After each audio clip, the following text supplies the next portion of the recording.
Good evening. This is Crime Classics. I am Thomas Hyland. Listen.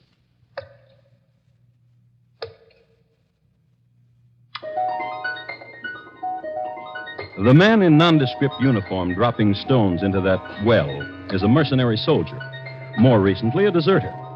He's testing the depth of the well, the only way he knows, since a length of rope is not immediately available, and more complicated machines are as yet undiscovered. This is the year 1778, and the deserter is named James Buchanan. Next to him is his friend, another deserter whose name is William Brooks. These men are in the employ of Mrs. Bathsheba Spooner of Brookfield, Massachusetts, whose well it is. Mrs. Spooner will pay these men immediately they deposit the body of her murdered husband, right down there. And tonight, my report to you on the crime of Bathsheba Spooner, the first woman to be tried for murder in the United States. Crime Classics, a new series of true crime stories taken from the records and newspapers of every land, from every time. Your host each week, Mr. Thomas Hyland, connoisseur of crime, student of violence, and teller of murders. Now, once again, Thomas Hyland.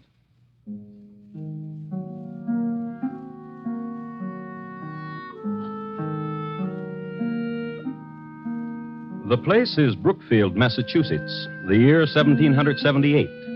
Scene, the home of Joshua and Bathsheba Spooner, a large and respectable dwelling, 2 stories in height, situated on the north side of the road from Brookfield to Worcester.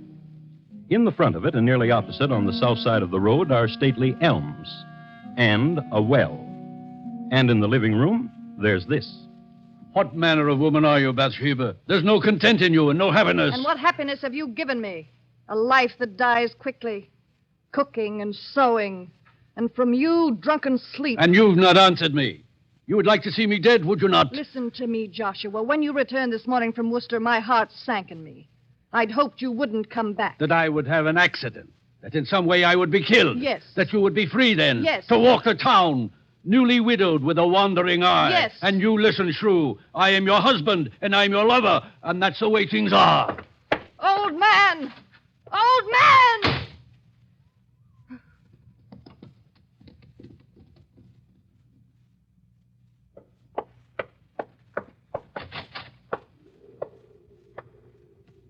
Ezra?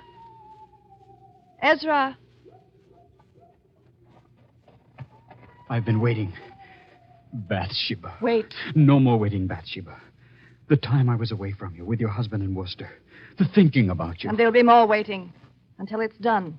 Until you kill him. I tried, but I could not. He asked me a question, my husband did. What manner of woman are you, he asked. Now I wonder. What manner of woman am I to love such as you, a youth? A boy who pretends to manhood. You without the courage to... The poison you gave me, there was no opportunity, Bathsheba. And a boy who lies. Opportunity. When it becomes nighttime, my husband becomes a drunkard. You know that. To empty the poison in the cup when you were with him, a simple thing like that you couldn't do. I swear it to you, Bathsheba. He'll die. When? Go to him now. To the tavern where he is. Empty the poison.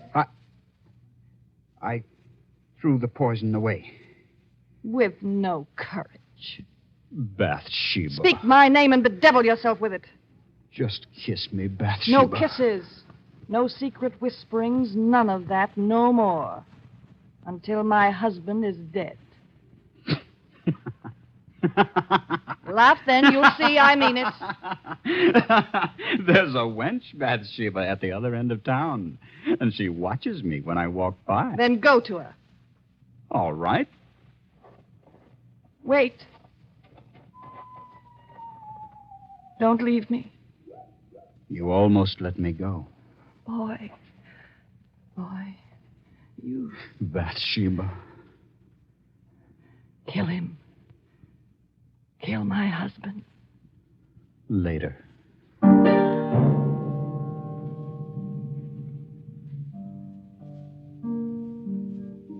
And that was Bathsheba Spooner. You've come to know her pretty well. You've seen her hating, you've seen her loving. There's more you should know. She was the sixth child of an illustrious man, General Ruggles. The general was a man of great wealth and lived in a style of unusual luxury for that day. He kept 30 horses and had a park of 20 acres for deer and a pack of hounds for the amusement of numerous visitors. He was a man intensely loyal to the British Crown and never hid his loyalties. And so, at the outbreak of the Revolutionary War, he was forced to give up his estate and to leave the country. His married life was also pretty bad, and he and his wife did not set a good example to his children in their conjugal relations. Bathsheba sprang from that kind of a household. Her loyalist background in time of war, and the very fact of the name she had, Bathsheba, were sufficient cause for the town in which she lived to view her with alarm. But keep this in mind. Bathsheba Spooner is going to murder her husband. How? Well, let's see how time and motive and circumstance conspire to get a man violently dead. The man, Joshua Spooner. Let's pick him up and see what he's doing. It's the same evening, and since it's after dark, he's drinking. And in Brookfield, there's only one public house in which to drink, Cooley's Tavern. And that's where he is. Oh, no, Doctor. Then what would you do? To trap General Burgoyne, very simple. Hand me your tankard, Dr. King. Now, and here, this spoon, the line of march of Burgoyne. And your tankard and mine, 2 sections of the troops of General Washington. Now watch.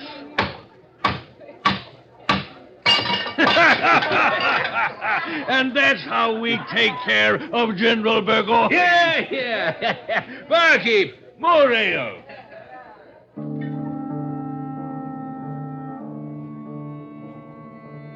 Joshua Spooner talks of strategies and drinks his ale. But mark this. Near the bar, another table. 2 men in nondescript uniforms, deserters from the army of General Burgoyne. Their names, James Buchanan and William Brooks. They've made known the fact that they've deserted the enemy, so their drinks are on the house and the appreciative customers. They're having a fine time. Drink your ale, Will. Make me a toast and I'll drink with you. And a toast you shall get. Burgoyne is a scurvy... Louder, Will, louder, else we'll pay for our own ale. Aye. A toast. Aye, I'll give you a toast to that scurvy, plump-bellied Burgoyne. May he rot in the wilderness. That is, if he don't drown coming across the St. Lawrence. Gentlemen. And a merry evening to you. Joshua Spooner is my name, and it would do me proud if you would permit me Ale is what we're drinking, sir. Ale for the patriot! And patriots we are, indeed, to goodness. Oh, yes. We joined General Washington, sir, and his colonials. You should know that. And from here, we go to Worcester, where a column of Washington's hearties ale. To you, sir, and thanks to you. My pleasure.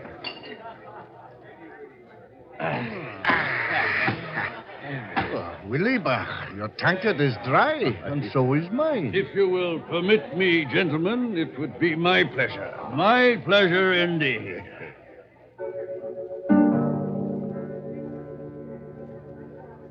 It would be Mr. Spooner's pleasure indeed to buy the lads more ale, as was the custom. True, it was 1778, but the etiquette was the same. Nothing too good for our boys. And the deserters in Cooley's bar were off to join our boys. As a matter of fact, it was Mr. Spooner's pleasure to direct James Buchanan and William Brooks to Worcester to become soldiers in Washington's army. It just happened that one of the landmarks that Mr. Spooner gave the lads went something like this. Now, mark you. A file of elms and a well. And across the road from it, my house. When you pass there, you'll be leaving Brookfield, and you will know you're on your way. We'll have another ale before you leave. You're a gentleman if I ever met one. Oh, a true one, James, my lad. A real gent.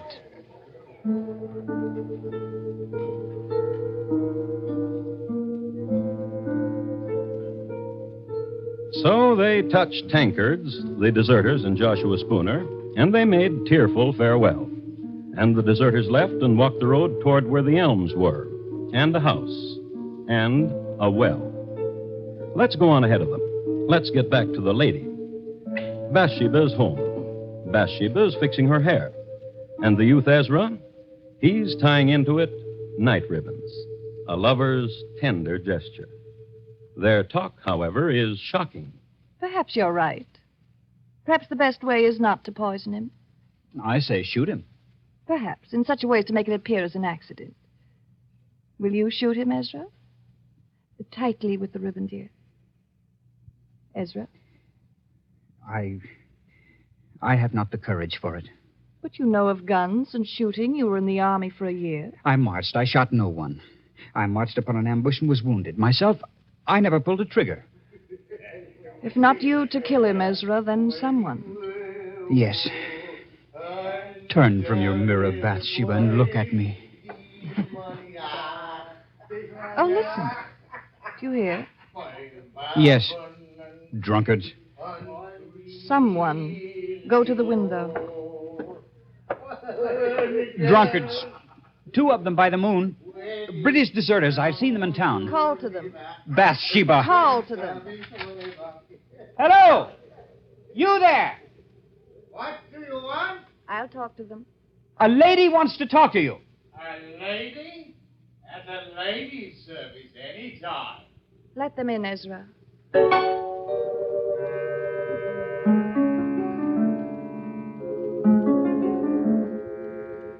The Bathsheba Spooner who greeted the deserters must have been quite a sight.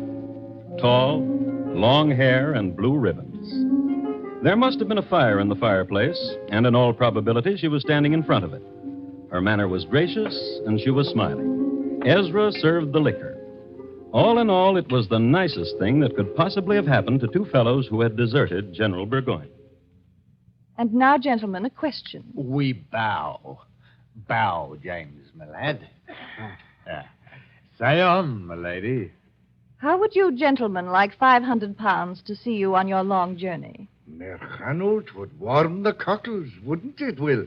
'Twould. Does that answer you, my lady? And what would you do for it? There is nothing that Will and I have not done, and for less handsome payment from less handsome women. Far less. Kill my husband. This lad, the one you call Ezra. Come here, lad. The next skinny ones don't take long for twisting. Not him. Not Ezra. Not him, James. Then who?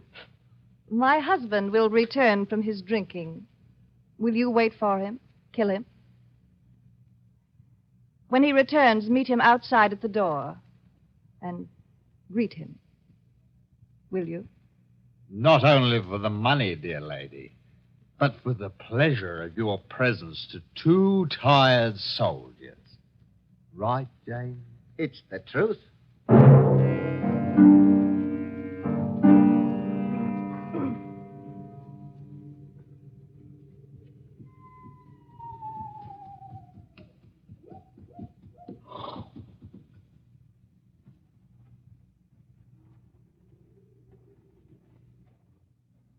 You be the master of this house. Huh?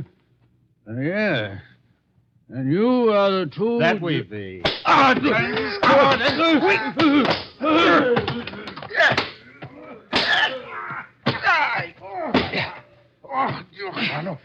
This one was a struggler, eh, Will? Get the woman. And the one she calls Ezra. Aye.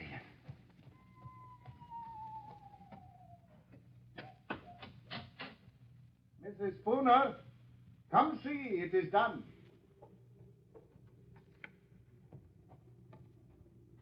And a tidy job, if I say so myself, Mrs. Spooner. And now he's dead. What will you do with him?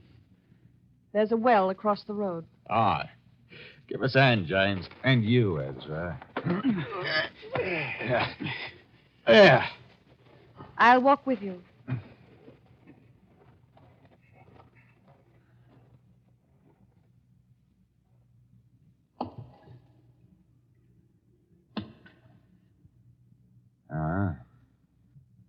It's a deep well. Poor little man.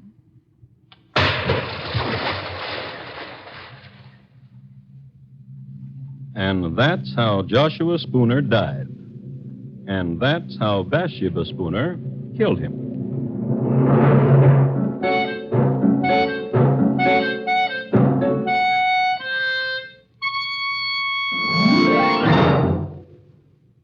You are listening to Crime Classics and your host, Thomas Hyland. Later this evening, the Lux Summer Theater stars Fred McMurray in a full-hour adaptation of the romantic mystery comedy The Lady and the Tumblers, an odd triangle composed of a beautiful girl, a suitcase full of explosive letters, and a murdered man will make The Lady and the Tumblers' most unusual dramatic fare. Listen to it on most of these same stations later this evening when CBS Radio presents the Lux Summer Theater. And now, once again, Thomas Hyland and the second act of Crime Classics and his report to you on the crime of Bathsheba Spooner.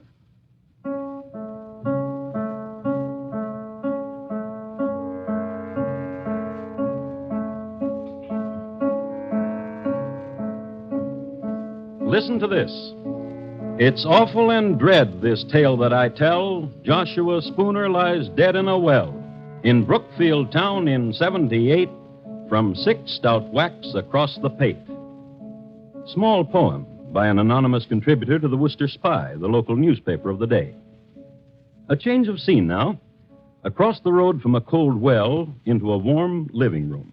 Tableau, 4 people. Mr. Spooner was such an elegant man.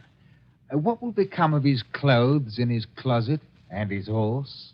You may have them. Come away from the window, Bathsheba. Here, to me, close. The stars are dancing. You're shivering. Are you cold? No. Will is very weary, Widow Spooner. We'll not go on to Worcester tonight. Then wait till morning. You can make a place for yourselves in the barn. But the money we'll have now, and the clothes and the horse. Yes, all of it. Ezra. Yes? In the morning, you will go to Cooley's Tavern. Inquire of Joshua. Tell them he's not been home. Tell them I'm frantic for his welfare. Yes. Good night, gentlemen. A very good night.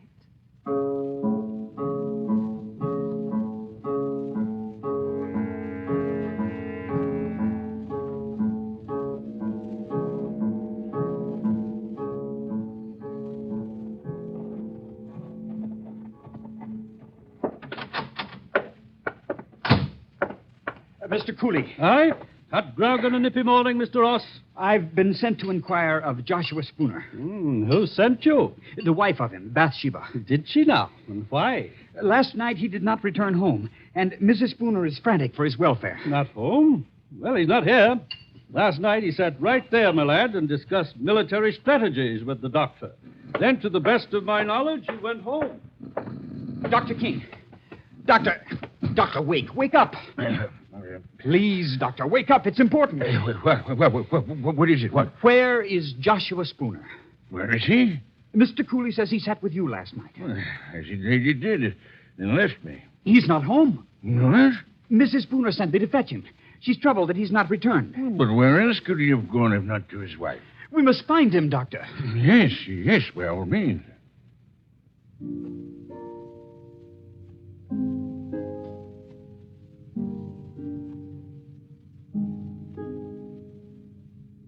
Ezra did that very well, with the precise shading of alarm in his voice, the concern. A man on an errand for a troubled lady. Everybody was impressed. Mr. Cooley closed his bar. Dr. King appealed to the neighborliness of the other customers, and everybody went looking for Joshua Spooner. Immediately, they called on Mrs. Spooner, whom they found in the greatest apparent distress. Upon an examination of the premises, in the neighborhood of the doorstep, they observed the tracks of several persons on the snow. And on further search, they found Mr. Spooner. You know where. In the well. So far, only horror and suspicions. But now, let's pick up Willie and James. They haven't left Brookfield. Stupid of them, isn't it? But then you've got to examine it from their point of view. Why become soldiers in Washington's army, especially in the winter, and suffer the privations of the military, when they could be warm and rich as a civilian? So, imagine it. 2 tatterdemalion deserters, suddenly elegant, in Mr. Spooner's clothes, which were somewhat tight-fitting. But elegance and tight-fitting are somehow akin. Now, there lived in Brookfield a certain wench whose name is lost in history. This much is known about her. She had an eye for tight elegance. This much is known about her, too, that she went riding with Willie and James on their newly acquired horse. I'll help you down. Now, James? No. Give us a bus, dearie. That's a dearie. Will, Aye. how is it we are riding Mr. Spooner's horse? Why, dearie, we don't know a Mr. Spooner. Aren't these Mr. Spooner's silver buckles? No. Aren't you wearing his clothes? These are our clothes, dearie. Come, let's ride some more. It brings the pink to your pretty cheeks.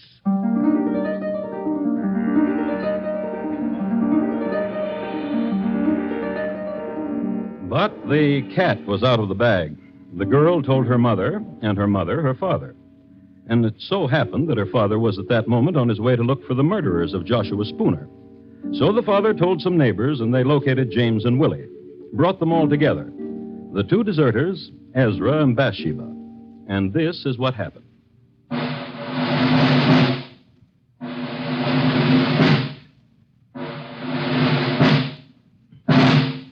The jurors for the government and people of Massachusetts Bay in New England, upon their oath, present that William Brooks and James Buchanan and Ezra Ross in the county of Essex, not having God before their eyes, an assault did make upon Joshua Spooner, feloniously, willfully, and of their malice aforethought, on the 1st day of March last past, with force and arms also by striking, beating, and kicking aforesaid Joshua Spooner, so as to inflict several mortal bruises, of which Joshua Spooner died. And that Bathsheba Spooner, widow and late wife of Joshua Spooner, being seduced by the instigation of the devil, did incite, move, abet, counsel, and procure the murder of aforesaid Joshua Spooner. How do you plead? Not guilty. Not guilty. Not guilty. What statement have you, Bathsheba Spooner? I am the wife of the deceased. If what you accuse me of be true, what end could the death of my husband serve?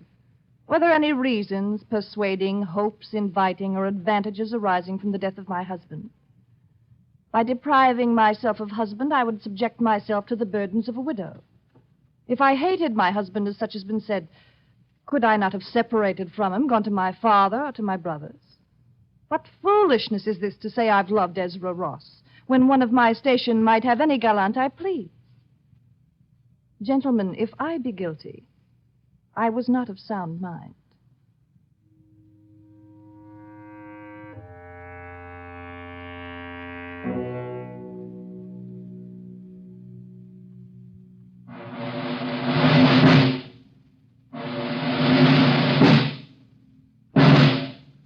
To the sheriff of our county of Essex, greetings.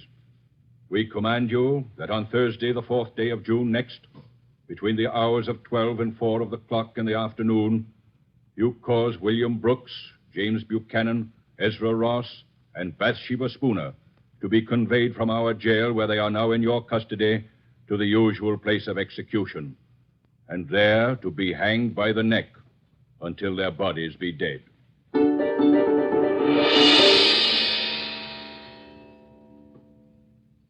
The motive, the crime, and the sentence. Justice was simple. And quickly, too quickly for the 4 prisoners, the 4th day of June. This is a copy of the Worcester Spy dated that day that I have here. I'd like to read from it. It was about 2:30 of the clock in the afternoon when the 4 criminals were brought out of prison and conducted to the place of execution under a guard of 100 men. The 3 men went on foot. Mrs. Spooner was carried in a chaise, being then, as she had been for several days, exceedingly feeble. The procession was regular and solemn. Just before they reached the place of execution, one of the most terrific thunderstorms that had occurred within the memory of the oldest inhabitant darkened the heavens. There followed an awful time. The loud shouts of the officers amidst a crowd of 5,000 people. The horses pressing upon those in front. The shrieks of the women in the tumult and confusion. The malefactors slowly advancing to the fatal tree, preceded by the dismal coffins. The fierce coruscations of the lightning athwart the darkened horizon, quickly followed by loud peals of thunder, conspired together and produced a dreadful scene of horror. It seemed as if the author of nature had added such terrors to the punishment of the criminals as might soften the stoutest heart of the most obdurate and abandoned. At length, the place of execution having been reached, Ross, Buchanan, and Brooks ascended the ladder to the stage. Our Father, which art in heaven, hallowed be thy name. Ross made an audible prayer. The other two were engaged in silent devotions until they faced the noose. Mrs. Spooner, as she approached the tree, was seen to bow gracefully to many of the spectators with whom she had been acquainted. Then she crept up the ladder on her hands and knees. When the eyes of the malefactors were covered and all was ready, Mrs. Spooner took the sheriff by the hand. And for the first time, Bathsheba Spooner accepted the verdict of justice. My dear sir, I am ready. In a little time, I expect to be in bliss. And but a few years must elapse when I hope I shall see you and my other friends again.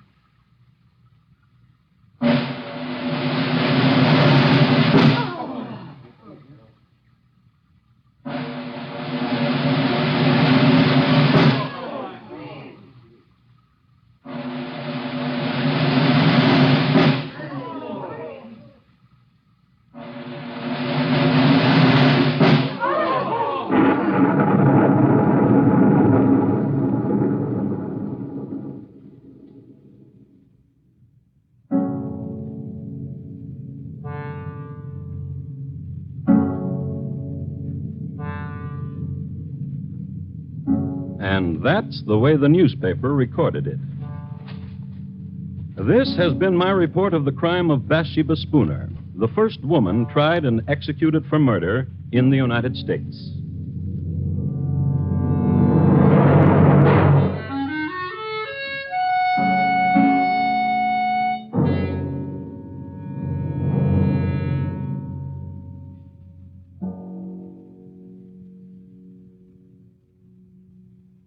In just a moment, Thomas Hyland will tell you about next week's Crime Classic. The National Blood Program has been made part of the Department of Defense. That's how vital a continuing growing stockpile is against emergencies of war or peace. In the warm weather months, donations fall off. In the first week of June alone, donations drop 20%. This must be offset immediately. Before you go away, please phone the Red Cross for an appointment to give a pint of blood. You will enjoy your vacation more for having done it. And here again is Thomas Hyland. Next week, we'll be with you at the same time, although geography and year will change. The place? Pimlico, England. The year, 1879. My report? On the shockingly peaceful passing of Thomas Edwin Bartlett, greengrocer. Thank you. Good night. Bathsheba Spooner, tonight's crime classic, was adapted from the original court reports and newspaper accounts by Morton Fine and David Friedkin. The music was composed and conducted by Bernard Herrmann, and the program was produced and directed by Elliott Lewis. Thomas Hyland is portrayed on radio by Lou Merrill. Bathsheba Spooner was played by Mary Jane Croft. The cast included Herb Butterfield, Sam Edwards, William Johnstone, Georgia Ellis, Tudor Owen, and Ben Wright. Bob Lamont speaking. Stay tuned now for Gary Moore with Arthur Godfrey's Talent Scouts, which follows immediately over most of these same stations.